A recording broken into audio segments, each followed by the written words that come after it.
All right, guys, today I'm going to be going over how I set up my plate carrier as a sniper. So starting off, I'm running the Ferro Concepts FCPC V5. So far, really liking this thing. It's pretty low profile, but having this rigid cummerbund allows me to carry all the weight that I need to pretty comfortably. So starting off, I run the Ferro Kangaroo placard. That just allows me to run both 5.56 and 308 inserts. I currently have the triple 5.56 in there, but I've also have handmade this insert. This allows me to carry like my SR25, Mark 22, and 2010 mags by just plopping it in there. It took me about an hour to make, and maybe $10 worth of elastic and Velcro, and pretty handy instead of having to buy a bunch of different inserts. So also up front here, running the Blue Force Gear 10 speeds. Really like these for sticking small odds and ends items in there. I can stick my Kestrel in here, my phone, pins. I also keep just a small carabiner in here for clipping gloves onto the carrier or onto my belt. Moving into the admin pocket up front. Really liking carrier companies include these. I'm just running a quarterback sleeve for my dope cards and any other quick reference stuff. Also just run a small lens cloth in here for wiping down optics. On this side, I just carry a single tourniquet, a little bit of shock cord, and then under here, I also run another tourniquet in like a T-Rex arms elastic sleeve. Moving over to this side of the carrier, running the Blue Force Gear small GP pouch with the Crime Co shock cord mod. A lot of guys run it horizontally.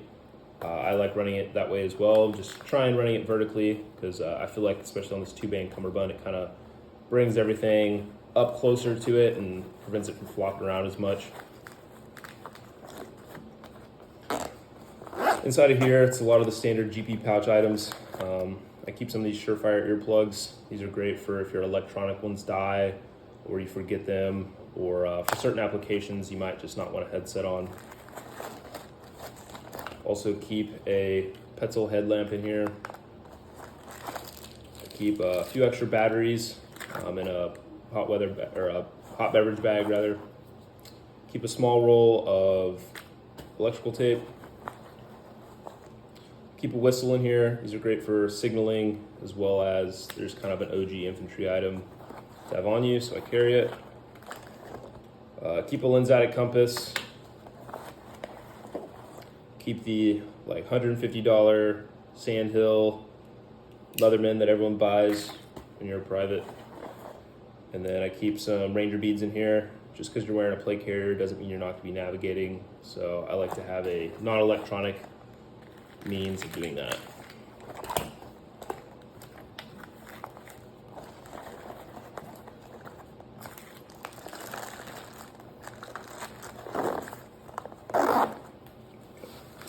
So moving to the back of the carrier, have the Darcy strap routed through here. This is just if you were to become a casualty, makes it a little bit easier during the recovery process. I keep mine pretty low profile just because I don't want it to interfere while wearing a pack. Also roll the Ford Observations and Ferro Concepts roll one down here. A lot of people like this IFAK. I'm a big fan as well. Don't really carry anything too special in here other than I'll rubber band my casualty feeder card to the insert, and I keep one of the Mylar blankets in there.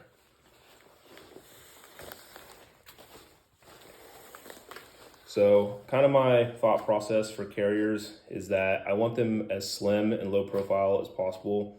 I don't like having a lot of bulky things out front or on the sides. Additionally, you might see some items on here that you think are missing. I also like to spread those out amongst like my uniforms because they're generally items that you're going to need anyways. So in my shoulder pockets, I'll carry like a Sharpie, pen and pencil, and I think a chapstick.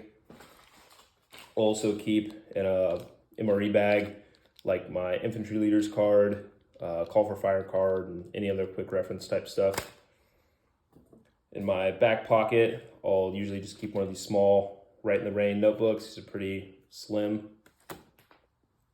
And then in my ankle pockets, I'll keep a lighter with a little bit of duct tape on them and about 2 arms length worth of 550 just for immediate access.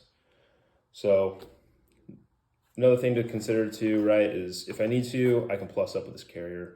So sometimes I'll add on either one of these Eagle pouches. This one's the double M4 mag pouch. This one's the SR25 one. I found they're fairly similar. Most of the time though, I run the double M4 mag pouch because the only real difference is that this Velcro tongue is a little bit longer. However, this one gives me the ability to obviously carry 2 M4 mags or a single SR25 mag, versus this only gives me the capability of holding either one 5.56 or one SR25 mag.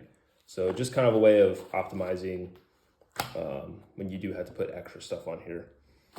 Another small thing that I carry, I kind of took this from my civilian job for doing presentations and whatnot, but I've also found this exceptionally handy for briefing op boards, using them on a sand table, a map, etc. It's just a small laser pointer. This allows me to do a presentation or do an op board brief without having to constantly move around whatever I'm talking through. So super handy.